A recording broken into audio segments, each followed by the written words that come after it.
Peut-être pour y aller, Tiff. Allez, bon, bonjour à tous.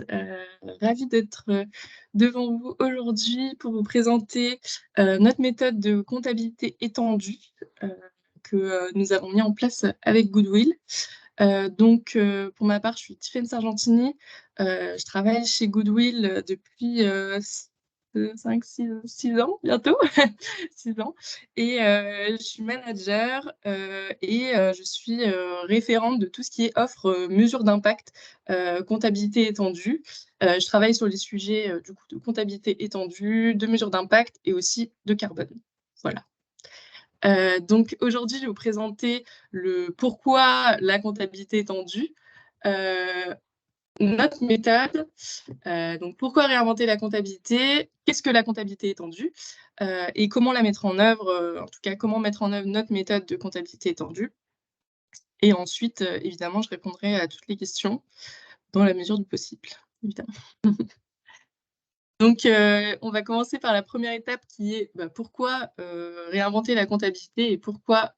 Ah, ça se... voilà.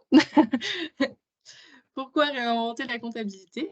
Donc, tout d'abord, on va faire un constat sur la comptabilité actuelle. Donc, la comptabilité qu'on appelle classique, hein, en double partie, vous savez, avec le compte de résultat, le bilan, avec l'actif, le passif, etc. Donc, le classique, hein, on va pas parler de la juste valeur, de l'IFRS, etc. Mais voilà, comptabilité des entreprises françaises classiques. Donc, elle a été mise en œuvre assez tôt, hein, depuis le XVe siècle, on observe ce genre de comptabilité. Donc, elle a quelques siècles, hein, donc pour dire notre modèle de comptabilité, il y a quelques années. Donc voilà, il est encore à travailler et on va voir ça tout à l'heure. Mais voilà, le compte de résultat et le bilan de l'entreprise a été mis en place au XVe siècle.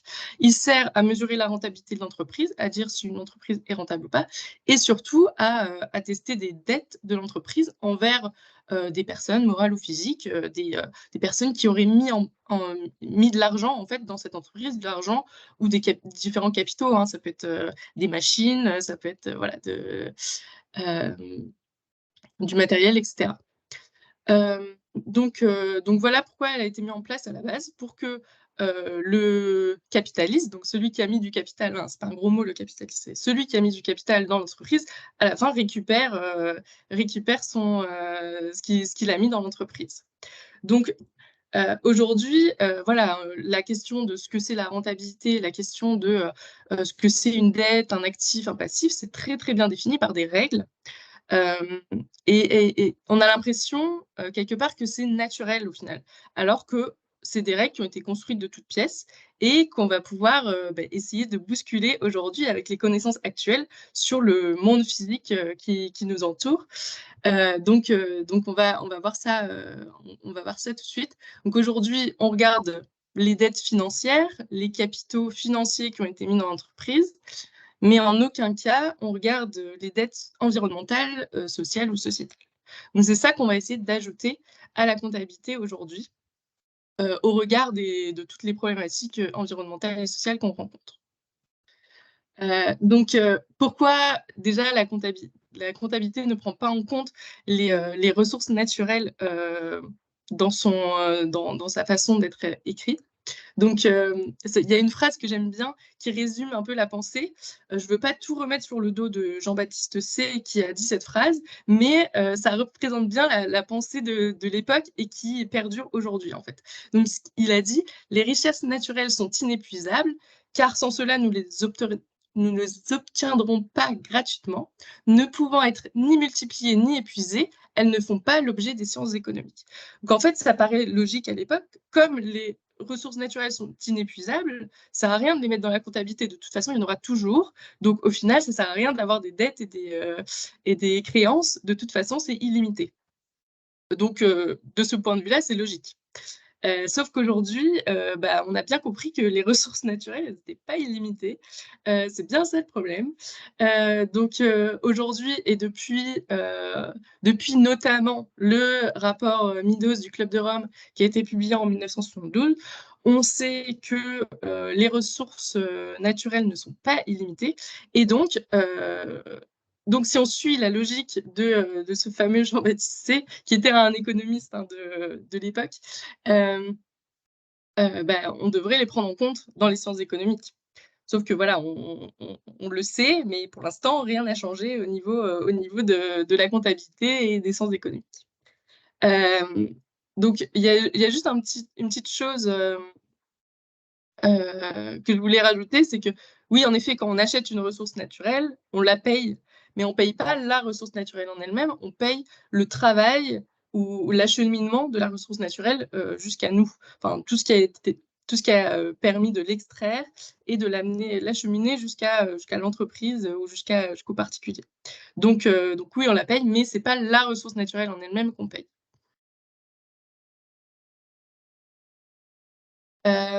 Aujourd'hui, on est quand même dans un état assez catastrophique en termes sur la planète, en termes de déstabilisation du système planétaire, comme le montrent les 9 limites planétaires. Donc, je pense que vous en avez déjà entendu parler. Je vais refaire un petit tour pour que tout le monde soit bien au clair là-dessus. Mais on a aujourd'hui tout un tas d'indicateurs qui ont été identifiés par le Stockholm Resilience Center et notamment par les travaux de Johan Rockström. Il a identifié 9 limites planétaires à ne pas dépasser pour rester dans un système planétaire stable et accueillant, on va dire, pour les humains et pour la vie sur Terre. Aujourd'hui, tout à cause des humains, hein, clairement, on a franchi 6 limites planétaires sur 6 ou 7, 6 limites planétaires sur 9, notamment celle du changement climatique. Je pense que là, je ne vais pas vous réexpliquer, mais il faudrait, dans l'idéal, rester en dessous de 350 ppm de concentration de CO2 dans l'atmosphère. Aujourd'hui, on est au-delà. Donc, on a passé la limite. Ça ne veut pas dire que dès qu'on passe la limite, tout s'effondre et c'est la fin du monde, mais ça veut dire qu'on rentre dans un état où le risque d'avoir le risque d'être déstabilisé, que notre système planétaire soit déstabilisé, est de plus en plus fort, en fait. Donc, on prend plus de risques, en fait, en étant dans cet état au-delà de la limite planétaire. Voilà, c'est ça que ça veut dire. Donc, il y a le changement climatique. Ensuite, il y a l'eau freshwater, donc l'eau disponible. Donc là, il y a l'eau bleue et l'eau verte. Donc, on a déjà dépassé sur l'eau verte. Ensuite, il y a l'ozone stratosphérique. Donc là, c'est la seule bonne nouvelle de l'année. Pas de l'année, mais de la décennie, même des 20 dernières années, où en fait, c'était une limite planétaire qu'on avait dépassée. Et grâce à des réglementations, on a pu repasser en dessous. Donc ça, c'est plutôt un bon exemple et une source de satisfaction aussi pour les scientifiques qui ont pu faire entendre leur voix sur cet impact-là et qui a été entendu. Et on a pu du coup baisser cette limite en dessous de la limite planétaire. Ensuite, il y a les aérosols, donc ça, ils n'ont pas encore quantifié. C'est pas qu'on ne l'a pas dépassé ou qu'on l'a dépassé, c'est qu'on ne l'a pas quantifié. Ensuite, il y a l'acidification de l'océan, qui est fortement liée au changement climatique, hein. Tout ça, c'est lié. Et donc, plus on augmente ici, plus on augmente là. Donc, on ne l'a pas encore dépassé, mais on n'est pas très, très loin. Ensuite, il y a le cycle de l'azote et du phosphore qui sont très liés à l'agriculture intensive. Désolée. À l'agriculture intensive et qui crée notamment l'eutrophisation. Ensuite, il y a les entités nouvelles, donc ça va être tout ce qui est pas naturel et qui se retrouve dans les milieux naturels, en gros. Alors ça, c'est une limite qu'on n'avait pas mesurée et il me semble que c'est cette année qu'ils l'ont mesurée. Et en gros, la mesure, ça a été assez simple, hein, c'était assez visuel. C'était, bon, à partir du moment où on a un continent de plastique dans l'océan, c'est qu'a priori, on a dépassé la limite. Il n'y a pas vraiment de mesure scientifique qui a prouvé ça, mais ils ont identifié que, bon, a priori, on l'avait quand même dépassé. Et ensuite, il y a les changements de système donc, tout ce qui est lié à la déforestation, tout ce qui est lié à l'agriculture, etc., qui voilà, change la surface des sols. Et la dernière limite qui est une des plus importantes évidemment, qui est la biodiversité. Donc ici, il y a la diversité fonctionnelle qui n'a pas été encore quantifiée et la diversité génétique qui a été quantifiée. Et là, on est vraiment au-delà de la limite. On devrait être entre 10 et 100 espèces qui disparaissent au maximum par million d'espèces. Et là, on est à 1000 ou 10 000. Enfin, on est à 100 fois trop 100 fois ou 1000 fois trop de disparition d'espèces. Donc, c'est un vrai effondrement de la biodiversité. Bon, je voulais pas dire tout ça pour vous casser le moral aujourd'hui, de bon matin, mais voilà, je voulais juste rappeler qu'on était quand même dans une situation critique et donc que l'idée de changer les normes qui font qu'une entreprise est plus rentable qu'une autre, c'est pas déconnant, quoi. Voilà. Au niveau de... Donc ça, c'est pour tout ce qui est environnemental. Au niveau social, c'est un peu plus délicat à comprendre parce qu'on se dit, bah, ok, moi je suis salarié, bah, je vais dans mon entreprise, on me donne de l'argent, c'est équitable, quoi. Voilà, et j'ai accepté de faire ce travail. Déjà, ça, c'est en France. En France, dans d'autres pays, c'est pas exactement ça. Mais en France, on peut se dire, bon, bah, c'est équitable, moi, on me paye, euh, donc ça marche bien. Le problème, c'est que le travail, ça peut entraîner des conséquences sur la santé qui sont négatives et qu'on n'est pas rémunéré en fonction du risque qu'on prend pour notre santé, par exemple. Ça, c'est juste un exemple. Hein. Il y en a plein d'autres, mais c'est en France. Ici, c'est les accidents du travail par catégorie d'entreprise, donc cadre et chef d'entreprise, employés, ouvriers. Et les maladies professionnelles. Donc, on voit que les ouvriers sont plus exposés aux accidents du travail et aux maladies professionnelles. Et pourtant, quand on regarde en dessous ici le salaire moyen, on se rend compte que bon, bah, c'est pas du tout représentatif du risque pris par les salariés. Donc voilà, c'est un exemple. Il y a plein d'autres exemples à montrer. Mais en tout cas voilà, c'est pas, on ne la comptabilité actuelle ne permet pas de préserver ce qu'on va appeler le capital humain, donc la santé, l'employabilité, etc., des salariés aujourd'hui. En tout cas, elle ne rend pas des comptes là-dessus. Il y a des bilans sociaux qui sont faits à côté, évidemment, mais dans la comptabilité, c'est pas pris en compte. Donc, on veut aussi changer ça dans la comptabilité. Et ensuite, il y a le capital sociétal. Donc, bah, en tout cas, en France, aujourd'hui, on a accès à des services gratuitement grâce à des impôts qu'on paye. Et il y a certaines entreprises, certaines sociétés, certaines organisations qui vont un peu profiter de ces biens gratuits. Donc, il faut veiller à un certain respect de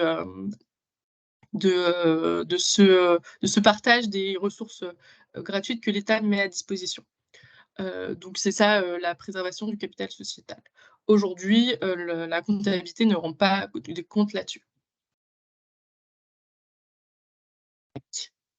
Donc, ce qu'on a compris, c'est que bah, la comptabilité classique, elle rend bien compte de la performance économique d'une entreprise, mais elle ne prend pas en compte les impacts sociaux et environnementaux.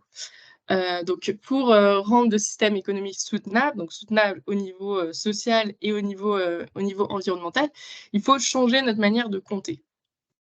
Donc, aujourd'hui, on est capable de mesurer les impacts positifs comme négatifs d'une entreprise sur l'environnement et la société. Et on a intégré tout ça dans une méthode qui s'appelle la comptabilité étendue et qu'on a créée chez Goodwill Management. Donc, je vais vous expliquer comment elle fonctionne et pourquoi on l'a appelée étendue, etc. Donc, la comptabilité étendue, elle permet de rendre des impacts économiques, sociaux et environnementaux en amont et en aval de l'organisation, mais aussi pour des parties prenantes différentes de la comptabilité actuelle. Donc aujourd'hui, grâce à la comptabilité étendue, on va rendre des comptes à la société, aux salariés et à la nature. On peut dire la nature, on peut dire les générations futures, enfin, une partie prenante qui n'est pas du tout représentée dans la comptabilité actuelle aujourd'hui. Donc l'idée, c'est que les entreprises qui respectent le plus les humains et la nature vont au final être plus rentables que les entreprises qui ne se préoccupent que du financier. Donc ça change quand même de paradigme aujourd'hui. Aujourd'hui, si une entreprise se contrefiche de tout ce qui est environnement, tout ce qui est émissions de CO2, etc., ben, elle va quand même pouvoir être rentable au final. Ça ne va pas avoir beaucoup d'influence. Peut-être qu'elle va perdre quelques clients, peut-être qu'il y a certains salariés qui vont plus vouloir travailler pour elle, etc. Il y a des contraintes quand même. Mais on voit que sur sa rentabilité, in fine, ça va pas changer grand-chose. Alors que si on l'intègre dans la comptabilité, là, on va pouvoir faire un changement de paradigme dans qui est rentable et qui n'est pas rentable en termes d'entreprise. Voilà, donc nous, on mesure l'économique, l'empreinte sociale et sociétale et l'empreinte environnementale. Et on valorise les impacts environnementaux et sociaux sur leur coût sur l'économie à long terme. Ça, je vais vous expliquer plus en. Donc, pourquoi mettre en œuvre la comptabilité étendue? Donc, aujourd'hui, évidemment, la réglementation n'a pas changé. On est petit, nous, Goodwill, donc on n'a pas pu encore faire pression sur l'autorité des normes comptables. Aujourd'hui, euh, clairement, c'est pas une priorité de changer les normes comptables pour l'autorité des normes comptables.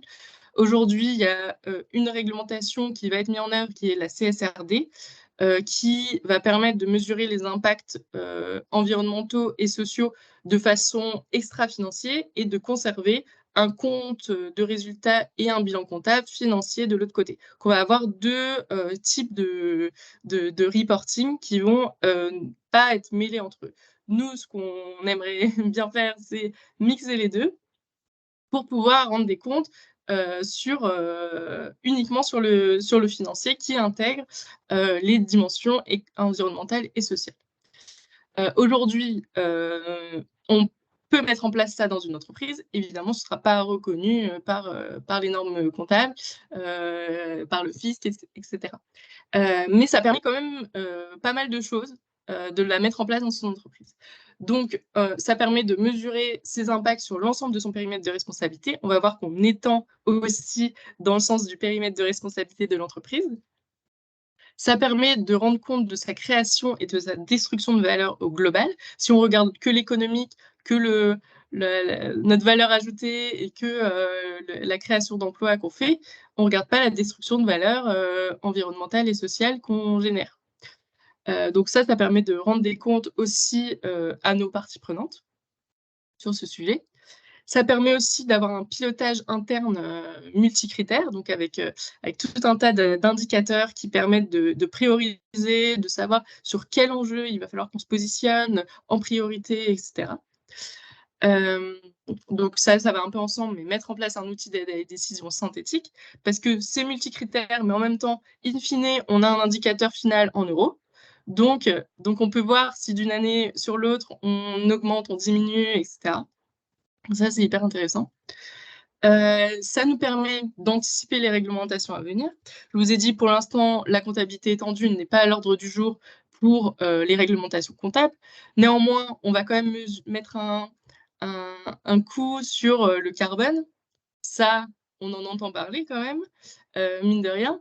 Donc, ça permet aussi d'anticiper et de se dire, ouais, si jamais un jour on nous demande de mettre un coup sur le carbone, moi je l'aurais déjà fait, je sais minimiser cet impact dans mon entreprise, etc. etc.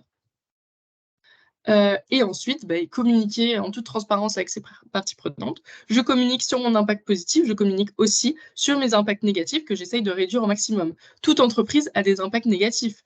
Les entreprises qui se disent un impact positif, régénératrice, etc., c'est quand même assez compliqué à prouver, hein. Voilà. Donc, c'est pas une honte d'avoir des impacts négatifs.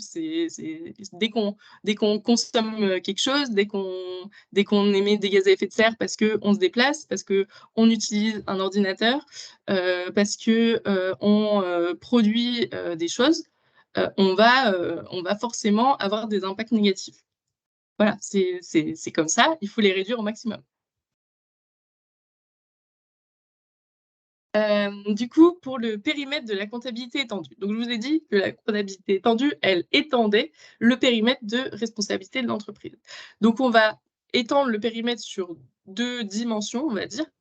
Donc, on va avoir la dimension des parties prenantes. Donc, aujourd'hui, on rendait des comptes avec la comptabilité classique aux actionnaires, globalement, à l'État, un peu aux fournisseurs aussi, et voilà, globalement, c'était uniquement ça, un peu aux salariés, aux délégués du personnel, voilà. Aujourd'hui, on va rendre des comptes vraiment aux salariés et à la société, et rendre des comptes à la nature ou aux générations futures, si on veut parler en termes de parties prenantes. Donc, on va étendre le périmètre de responsabilité dans le sens-là, et étendre le périmètre de responsabilité, évidemment, en amont et en aval des activités. On ne peut pas juste prendre en compte l'environnement juste au niveau de l'entreprise. Évidemment, il faut aller regarder ce qui se passe en amont. Qu'est-ce qu'on achète, qu'est-ce qui pollue le plus, etc., dans la chaîne de valeur. Sinon, ça n'a un peu aucun sens. Voilà, donc on va étendre des deux côtés. Maintenant, comment on fait pour mettre en place une comptabilité étendue au sein d'une organisation ou d'une entreprise? On va tout d'abord collecter les données qui sont nécessaires. Donc nous, on a défini des indicateurs à collecter qui sont tous les mêmes pour toutes les entreprises. On va avoir 8 modèles sociaux et 7 modèles environnementaux. Et donc, à chaque fois, on va devoir collecter des données. Il y a certains modèles qui ne vont pas être forcément utilisables par toutes les entreprises, etc. Mais globalement, on a une liste d'indicateurs à collecter dans l'entreprise. Évidemment, plus on veut des résultats précis, plus il nous faut des données précises. On va pouvoir faire des mesures avec des données, par exemple des valeurs monétaires, etc. Mais forcément, ce sera imprécis. Donc voilà, plus on aura des données précises, plus on aura un résultat précis à la fin. Ensuite, on mesure les impacts. Donc ça, on va mesurer les impacts par exemple, pour les émissions de gaz à effet de serre, on va mesurer les impacts en équivalent CO2. Puis après, on va les financiariser via un impact sur le long terme, un impact économique sur le long terme. Donc, on aura les deux, on aura la donnée physique et la donnée économique à la fin.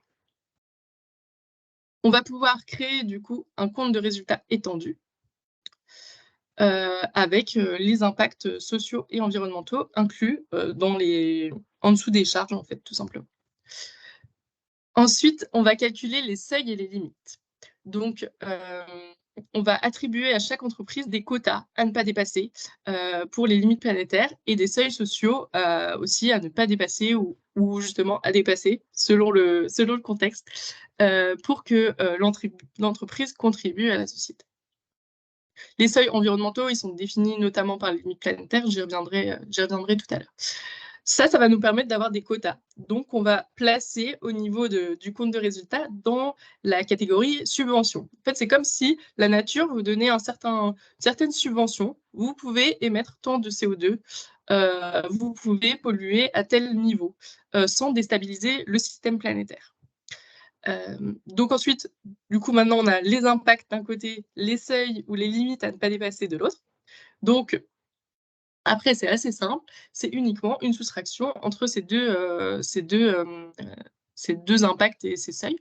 Donc, ça nous permet de compléter le bilan étendu et d'avoir une dette ou un actif. Si l'impact est plus important que le seuil qu'on a défini, que la limite qu'on a définie, que le quota qu'on a défini selon le contexte, on va créer une dette. Si jamais l'impact est inférieur, on va créer un actif. Donc voilà, c'est assez simple. En fait, c'est la différence des deux qui va créer un actif ou un passif.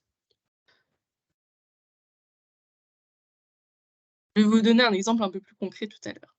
Maintenant, comment on va calculer des quotas ou des limites pour chaque entreprise? On va partir des limites planétaires. Donc, soit du Stockholm Resilience Center, sur certains impacts. Donc, par exemple, nous, on a pris comme impact la pollution de l'air. Il n'y a pas de limite planétaire liée à la pollution de l'air. Donc, on a pris des limites qui sont données par l'OMS, par exemple. Donc voilà, selon l'indicateur, on a choisi des limites tout aussi scientifiques les unes que les autres, qui sont différentes. Et c'est pour les déchets qu'on a pris la, la les données de la Banque mondiale. Ensuite, on va redistribuer ces limites par pays, via tout simplement le nombre d'habitants. Une fois qu'on a notre limite par pays, on va la diviser entre les secteurs d'activité, en n'oubliant pas le secteur des ménages, évidemment. Donc, en regardant la valeur ajoutée générée, pas du tout, je dis des bêtises, pas en regardant les émissions associées à chaque secteur. Donc, pour l'instant, ce qu'on a décidé de faire, c'est de dire que si aujourd'hui l'agriculture émet 10% des gaz à effet de serre en France, on va lui attribuer 10% du quota qu'on détermine. C'est ce qui nous a semblé le plus réaliste pour l'instant, même si on sait très bien qu'il y a certains secteurs d'activité qui vont forcément réduire leur part, et il y a certains secteurs d'activité qui vont augmenter leur part dans les années à venir. Pour le carbone, ce serait possible de faire différemment, parce qu'on a des stratégies, la stratégie nationale bas carbone, etc., qui peut nous expliquer tout ça. Pour les autres indicateurs, c'est un peu plus compliqué. Pour l'instant, on a choisi de faire, de répartir comme ça dans les secteurs d'activité. Ensuite, on va avoir la responsabilité à l'échelle d'une entreprise, donc par la valeur ajoutée de l'entreprise dans le secteur d'activité. Donc si mon entreprise est dans le secteur agricole et qu'elle représente 1% de la valeur ajoutée du secteur, on va lui attribuer 1% des 10% du quota national.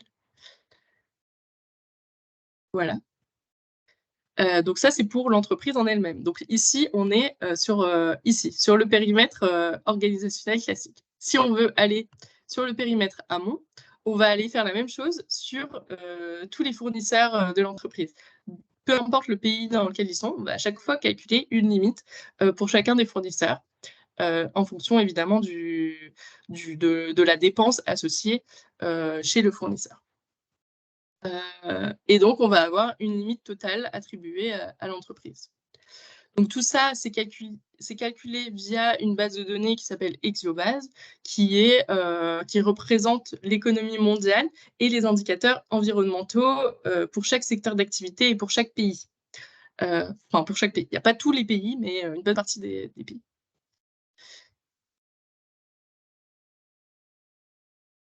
Donc voilà les impacts sociaux et environnementaux qu'on mesure et où on a un seuil. Donc, on va regarder le coût des accidents du travail, le coût de la précarité de l'emploi, l'insertion professionnelle, le mécénat. Donc, le mécénat, le télétravail et les achats au secteur protégé, on n'a pas de seuil minimum. C'est du bonus, on va dire, pour l'entreprise qui va mettre en place ces actions. Pour le reste, on va avoir des seuils à ne pas, à dépasser, des seuils minimums à dépasser. Donc, il va falloir, pour les accidents de travail, on va avoir un seuil maximum plutôt. Pareil pour la précarité de l'emploi. L'insertion professionnelle aussi, on va avoir des seuils à respecter. La formation également et les écarts salariaux. On va aussi regarder avec un écart de 0 entre les femmes et les hommes, avec une certaine incertitude à ajouter. Donc voilà pour les impacts sociaux. Donc on a 8 impacts à mesurer. Et ensuite, les impacts environnementaux. Donc on a les émissions de gaz à effet de serre, évidemment, la pollution de l'air, qui est généralement assez corrélée. Hein. Ensuite, l'utilisation des sols et la biodiversité. Donc on va regarder la dégradation des surfaces naturelles via la surface utilisée par l'entreprise et les achats, notamment au niveau agriculture de l'entreprise. La production de déchets. On va regarder par pays la capacité du pays à gérer les déchets et donc voir si l'entreprise respecte cette capacité. La pollution de l'eau, donc on va regarder l'azote et le phosphore globalement. Après, s'il y a d'autres impacts de l'entreprise et de sa chaîne de fournisseurs, on va pouvoir aussi mesurer d'autres polluants. Ça, c'est au cas par cas en fait. Ensuite, on va regarder l'extraction des ressources fossiles et minérales. Donc, en fait, l'idée, c'est que plus on extrait, plus c'est cher d'aller chercher la prochaine tonne de minerais. Donc, on va mesurer ça, le delta entre le coût avant et le coût après. Et ensuite, la consommation d'eau, qui va être, on va mesurer l'impact sur la santé humaine d'une trop forte consommation d'eau dans certains endroits du globe. Pour la limite planétaire de la consommation d'eau, on a vu qu'elle était encore respectée, mais il faut quand même voilà, l'usage d'eau douce. J'ai retrouvé le terme, eau douce. C'est pas si compliqué. Pour les humains, en fait, on a respecté la limite planétaire. Sauf que là, on regarde au niveau planétaire. Et en fait, l'eau douce, entre les pays, c'est très, très inégal. L'eau douce au Canada, je me fais pas trop de soucis pour les Canadiens. Dans d'autres pays d'Afrique subsaharienne, c'est un peu plus compliqué. Donc, nous, on va faire vraiment au cas par cas de chaque pays pour mesurer l'impact sur la santé humaine en fait, d'une trop forte consommation d'eau par l'entreprise.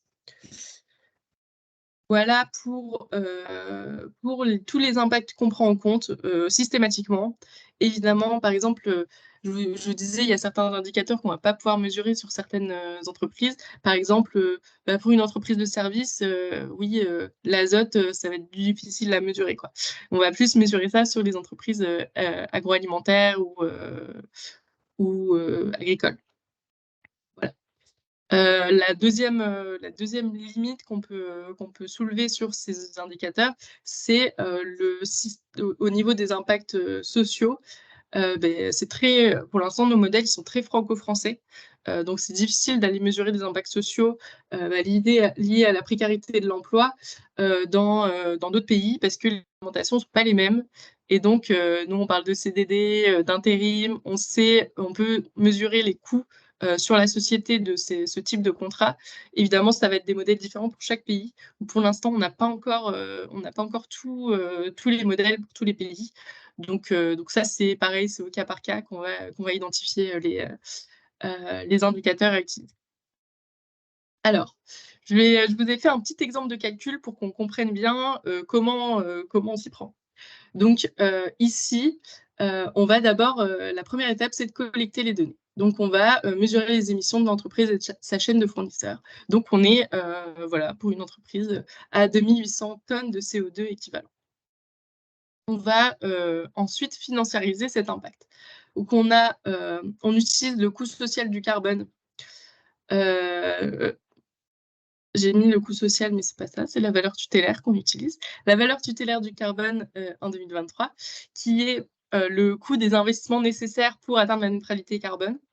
On estime que c'est une valeur minimum des impacts environnementaux liés aux émissions de CO2. C'est minimum parce qu'on sait que les impacts vont être bien plus grands que l'investissement à réaliser. Pour l'instant, on a utilisé cette valeur. Donc, on sait que notre valeur, elle est de 161 € par tonne équivalent CO2. Donc, on va multiplier ces 161,4 fois 2800, ça fait 450 000 €. Donc, l'impact de l'entreprise et de sa chaîne de fournisseurs est égal à 450 000 € d'impact. On va mesurer avec la fameuse base de données Exiobase. Là, je ne vais pas rentrer dans les détails de comment ça se passe parce que c'est un peu compliqué, mais on va mesurer que l'entreprise, elle a un droit, un quota d'émission de 620 tonnes de CO2, soit 100 000 € à émettre au maximum pour elle et pour sa chaîne de fournisseurs. Donc, on voit que l'impact de l'entreprise, c'est de 450 000 €, la limite planétaire est de 100 000 €, et donc elle constitue une dette de 350 000 €. Donc, à travers ces émissions de CO2, l'entreprise est endettée à hauteur de 350 000 € sur l'année. Ces chiffres, ils sont fictifs, mais ces ratios, ils sont ils sont corrects. On l'a déjà fait sur plusieurs entreprises et c'est vrai que, on dit, par exemple, si on reprend l'exemple d'un Français, on émet à peu près 10 tonnes de CO2 et on doit arriver en 2050 pour respecter les limites planétaires à 2 tonnes de CO2. Donc, on fait une division par 5. Donc, on est dans les ordres de grandeur. Hein, Là, c'était, il me semble qu'on l'a fait sur une entreprise. C'est une entreprise qui fait attention à ses émissions, qui est engagée dans une démarche RSE, etc. Hein. C'est pas total. Hein, Donc, on a fait cette mesure de façon sérieuse sur une entreprise engagée. Et au final, on voit qu'elle est quand même endettée d'une hauteur assez importante de 350 000 euros. Donc, voilà ce que ça donne si on regarde tous les impacts environnementaux. Donc, à chaque fois, on a l'impact ici. Donc là, 450 000 euros. Ici, on a la limite planétaire de 100 000 euros. Et ici, on a la dette constituée. Donc, pour cette entreprise, il y avait uniquement la production de déchets qui était positive, on va dire, qui respectait les limites planétaires. On voit que l'impact principal, c'est la consommation et la pollution de l'eau. Je vais vous expliquer pourquoi. C'est une entreprise d'agroalimentaire qui importe des produits à haute valeur ajoutée de pays où il y a des gros problèmes de stress hydrique. Et donc, comme c'est des produits agricoles, évidemment, ils consomment beaucoup d'eau sur place, qui en plus ne sont pas utilisées par les populations locales. Donc, ça potentiellement empêche des populations locales d'accéder à l'eau potable. Et donc, l'impact au niveau social est hyper important. Donc, on a un impact sur la consommation d'eau et sur la pollution de l'eau parce qu'il y a beaucoup d'engrais qui est mis sur ces cultures. Pourtant, je vous parle d'une entreprise engagée qui connaît très très bien ses fournisseurs, etc. Donc, quand on a montré cette étude à l'entreprise, elle a tout simplement décidé, au bout de quelques temps, hein, c'est pas immédiat, mais de modifier son business model. De se dire, en fait, ce qu'on fait, même si on le fait de façon hyper responsable, ce sera toujours polluant. Et donc, on va se centrer sur d'autres produits qui ne proviennent pas des mêmes endroits. Voilà. Donc, on a ici un coût environnemental de 4,5 millions d'euros, pas du tout sur le territoire français, hein, c'était sur tout le territoire mondial, et une dette environnementale de 1,4 million d'euros. Donc voilà les résultats de cette entreprise. On montre ça au niveau global pour avoir des résultats synthétiques, mais évidemment, un résultat positif sur un impact ne va pas compenser un résultat négatif sur un autre impact. L'objectif, c'est de diminuer tous les impacts ensemble, hein, évidemment. Voilà ici l'impact social et sociétal. Donc, je dis à chaque fois social et sociétal, parce qu'on va regarder l'impact pour le salarié en lui-même, notamment la perte de pouvoir d'achat que ça peut engendrer sur lui, une situation avec des accidents de travail, des maladies professionnelles, une situation précaire avec un CDD, etc., ou même des inégalités salariales. Donc, tout ça, ça va engendrer une perte d'argent, soit directe, soit sur le long terme. Et donc ça, c'est ce qu'on va appeler le coût social. Et l'impact sociétal, ça va être l'impact des CDD sur la société. Par exemple, le fait qu'ils soient plus souvent au chômage, le fait que, pareil, pour la santé et sécurité, ça va faire des coûts pour la santé et donc pour l'État, donc pour la société. Donc, on va prendre en compte ces deux coûts qu'on somme ensemble. Donc, pour la santé et sécurité, ici, on respecte la limite. Pour la précarité de l'emploi, par contre, pas du tout. Il y a beaucoup de CDD dans cette entreprise. Ensuite, pour l'insertion, là, on a un impact positif parce qu'ils emploient plus de salariés jeunes et seniors que la moyenne des entreprises. Donc, on peut dire qu'ils évitent un coût à la société. Donc, sur le social, on va avoir des impacts négatifs et positifs. Et pour les impacts négatifs, on va avoir des limites à ne pas dépasser.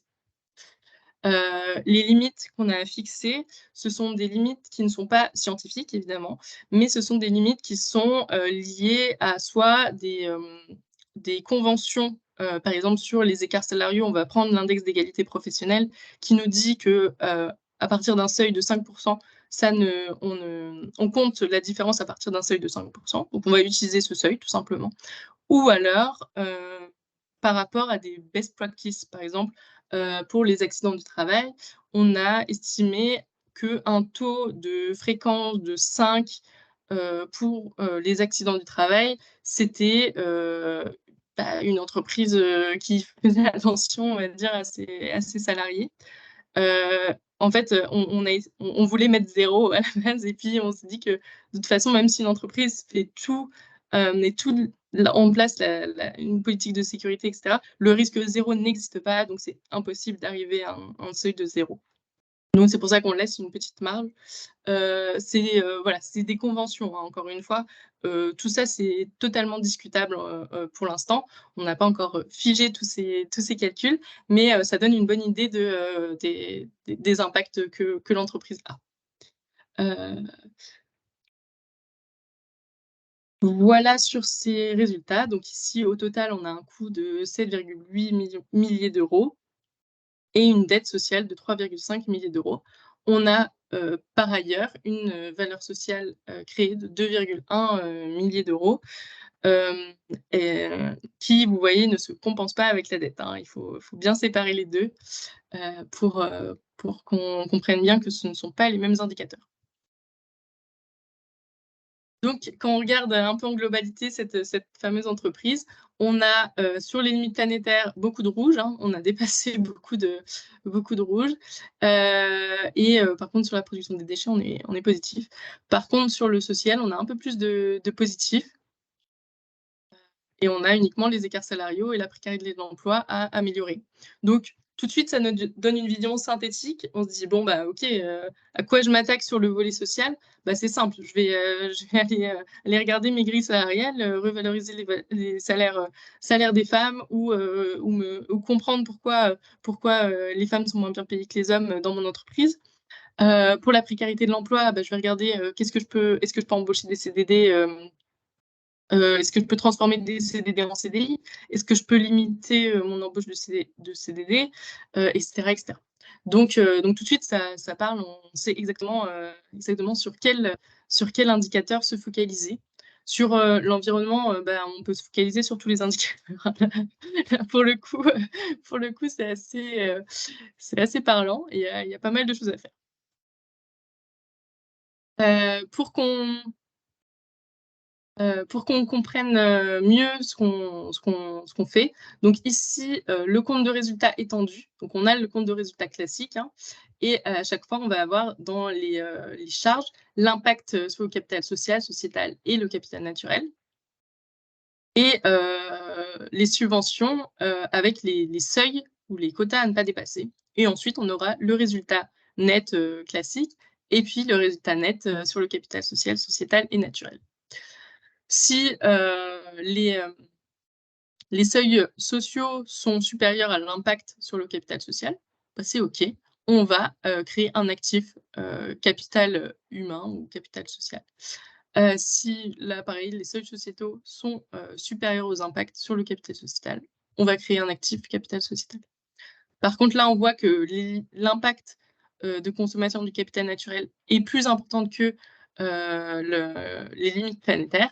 Donc on va créer une dette de capital naturel qu'on va mettre ici. Ce qu'on a décidé, pour l'instant dans notre méthode, c'est que les dettes, elles sont cumulables d'une année sur l'autre et que les actifs, bah, ils disparaissent d'une année sur l'autre, les actifs, de capital naturel, par exemple. Donc c'est pas parce qu'on a bien fait une année qu'on a le droit de polluer plus, l'année suivante, hein. On repart toujours à 0. On repart toujours à 0 et évidemment les dettes, elles se cumulent pas. Voilà, pour ce que j'avais à vous dire pardon. Sur notre méthode de bilan de comptabilité étendue. Il est 46, excellent. J'ai respecté le timing. Bah, maintenant on peut discuter, si vous avez des questions. Tiffaine, je te propose, vu qu'on a une quinzaine de personnes, d'ouvrir les micros. Ça va peut-être plus Ouais. simple. Mmh. On a quelques questions.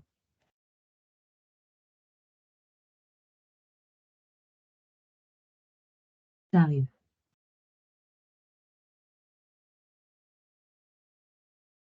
Je vous propose de lever la main et on vous distribue la parole.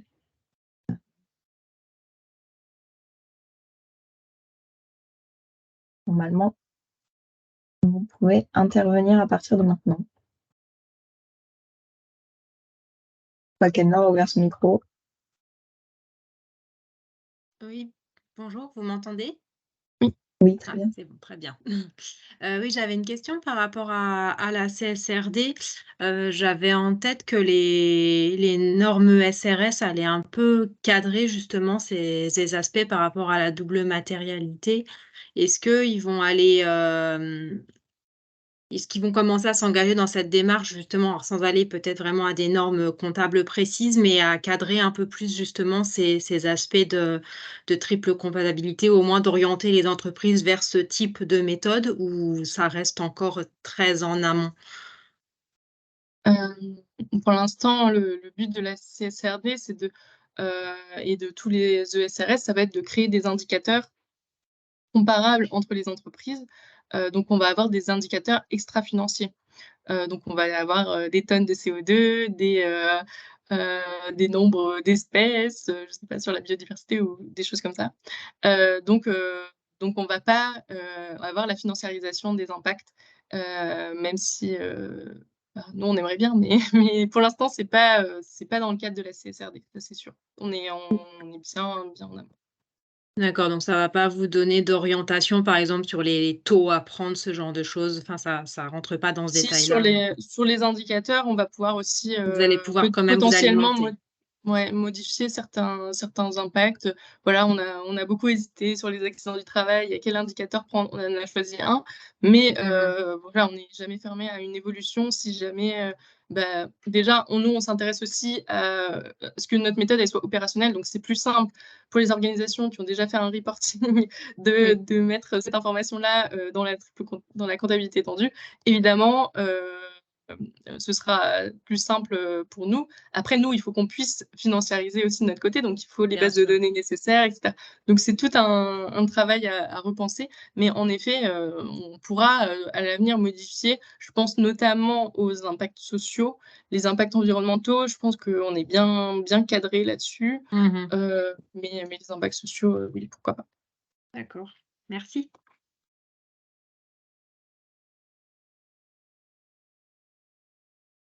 Il y avait des Est-ce que questions aussi quelqu'un dans le d'autre... chat. Ouais, il y a des questions dans le chat.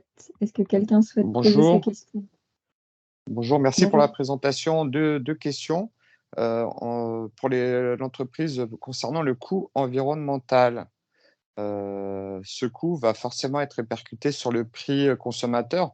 Du coup, on déplace juste le problème, en fait, non? Soit, ça va être répercuté sur le prix consommateur et donc ce seraient les entreprises les plus polluantes qui vont être les plus chères, alors qu'aujourd'hui, c'est le contraire. C'est les entreprises qui veulent, être plus responsables qui sont les plus chères. Donc les entreprises les plus responsables, qui n'auront pas de dette, elles pourront mettre des prix plus raisonnables. Donc ça va inverser le problème, en fait. Donc c'est ça l'objectif, in fine. Et que pensez-vous de la démarche RSE? Ce qui est RSE, est-ce que ça a un vrai impact ou c'est juste du bullshit au vernis marketing? Je pense que ça dépend des entreprises. Il y a des entreprises qui font ça très sérieusement. Il y a des entreprises qui sont labellisées, qui sont dans une démarche d'amélioration continue. Je pense que c'est le minimum aujourd'hui, même si toutes les entreprises ne le font Hmm, pas. Je pense ouais, que c'est le minimum. Après, il faut aller au-delà et pas uniquement regarder l'extérieur. En fait, il y a des démarches RSE qui sont très tournées vers on va faire un peu de philanthropie, on va hmm, ouais, améliorer un peu les conditions de travail de nos salariés, on va faire des choses comme ça. Mais en fait, ce qu'il faut changer, c'est le cœur de métier, généralement. ouais, En fait, l'activité, elle est polluante et du coup, il faut faire autrement les choses. Donc, ouais. quand il y a une démarche RSE qui est ambitieuse et qui est transformative pour l'entreprise, là, oui, je trouve que c'est intéressant. Ok, merci pour la réponse, pour la présentation.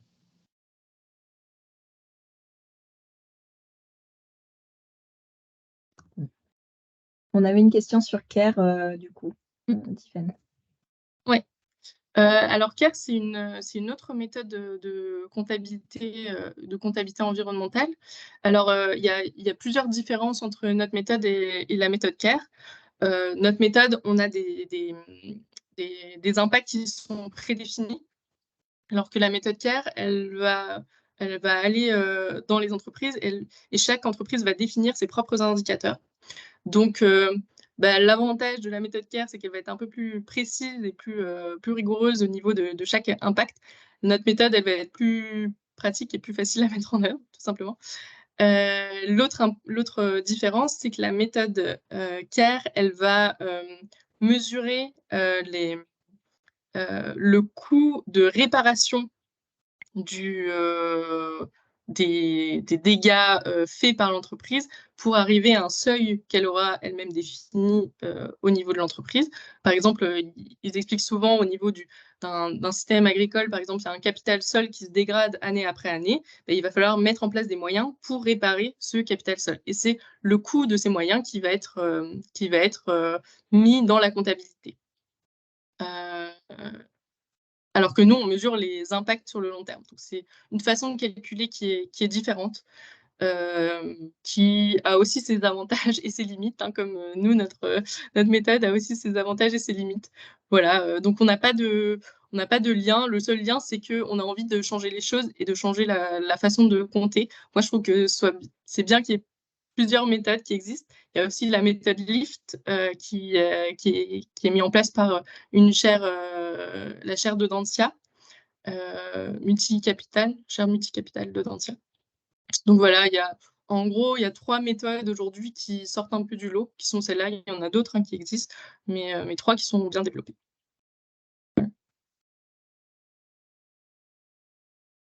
On va poser la deuxième question de Louis Gauthier. Donc, Oui, le Stockholm Resilience Center a mis à jour les limites planétaires. Est-ce que nous allons les mettre à jour, Tiffany ? Oui, il faut que j'étudie un peu plus les questions parce qu'ils viennent de sortir un article. Bon, ça fait un mois hein, maintenant, il faudrait que je m'y mette. Mais oui, j'ai lu l'article, mais il faut que je vois sur quoi ça impacte. En fait, le Stockholm Resilience Center, ils ont fait un nouvel article qui permet de dire, au début, c'était donc ce que je vous ai présenté, c'était uniquement les limites qui sont safe, on va dire, pour la planète, Safe Operating Space. Et là, ils ont rajouté Safe and Just Operating Space. Ce qui change, c'est qu'on parle de justice humaine, en fait, et donc ça redescend encore d'un niveau les limites. Ça veut dire que sur le changement climatique, on redescend encore la limite, parce qu'en fait, au niveau là, on est safe pour les limites planétaires, donc les limites physiques, on va dire, mais il y a quand même des populations qui souffrent.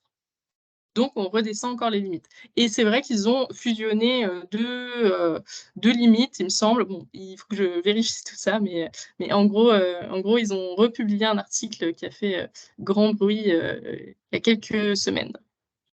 Donc oui, pourquoi pas, on va potentiellement s'aligner. Oui. Et en fait, ce qu'ils ont pris pour notamment la pollution de l'air, ils ont pris des données de l'OMS qu'on prend aussi en compte. Donc voilà, les grands esprits se rencontrent, hein, que voulez-vous. Merci à tous. Je pense qu'on est arrivé au bout des questions. Si vous en avez encore, n'hésitez pas, il reste 5 minutes. Sinon, on va vous libérer. On vous transmettra Tiffany, je veux bien que tu avances à la fin de la présentation. Ah oui, pardon. Je vous ai mis les prochains webinaires. Oui, il y avait les questions. Voilà, je vous les partage là. On a encore 3 webinaires avant l'été. Certains en partenariat, donc n'hésitez pas. On va parler d'ACV, on va parler d'industrie low-tech et on va parler de CSRD. Voilà, je vous ai mis les liens d'inscription dans le chat et on vous transmettra le replay du webinaire et la présentation sur demande. Donc, n'hésitez pas. J'ai une dernière question pour sensibiliser à la comptabilité extra-financière. Quelle formation, quelle école vous préconisez pour avoir des bases? Quelle école? Ou formation vous-même, vous avez été formé par quel... Moi, j'ai été formée pendant mon... Enfin, c'est vrai que, enfin, moi, je donne des cours dans une école de commerce. Et je sais qu'à Audencia, comme il y a la chaire LIFT, ils travaillent sur le sujet. Et ça dépend des formations. Moi, j'ai donné des cours en MBA à Montpellier Business School et aussi au Master 2, programme grande école classique. Et je sais qu'il y a la méthode CARE, elle est liée à la chaire d'AgroParisTech. Donc j'imagine qu'ils en parlent aussi dans les programmes d'ingénieurs AgroParisTech. Voilà. D'accord. Ok, merci, parce que justement... Mais ça commence, c'est vraiment le début. Oui, c'est le début. La RSE, on commence beaucoup à en parler dans les écoles de commerce et les écoles d'ingénieurs, mais la comptabilité triple capital, comptabilité tendue, etc., c'est quand même assez nouveau, quoi. Ouais. Ok, merci. On peut peut-être parler de la formation qu'on développe avec les nouveaux géants quand même. Oui. Ah oui, nous on forme les financiers à l'extra-financier. Donc on a fait un partenariat avec une, je sais pas si on veut appeler ça une start-up, mais en tout cas une petite entreprise qui s'appelle Les Nouveaux Géants, qui est spécialisée dans l'ingénierie de formation. Nous, on a apporté le contenu et donc on fait ça pour des entreprises qui sont assez conséquentes quand même, pour toute une direction financière, etc. Ils sont franchement super forts. C'est génial de travailler avec eux. Et donc, on a fait... on travaille sur la CSRD d'un côté et sur des outils d'aide à la décision de l'autre. Et vraiment, c'est pour sensibiliser les financiers à une autre conception de la valeur, tout simplement. Tout simplement. Enfin, c'est pas si simple que ça, mais voilà. Après, sinon, il y a aussi avec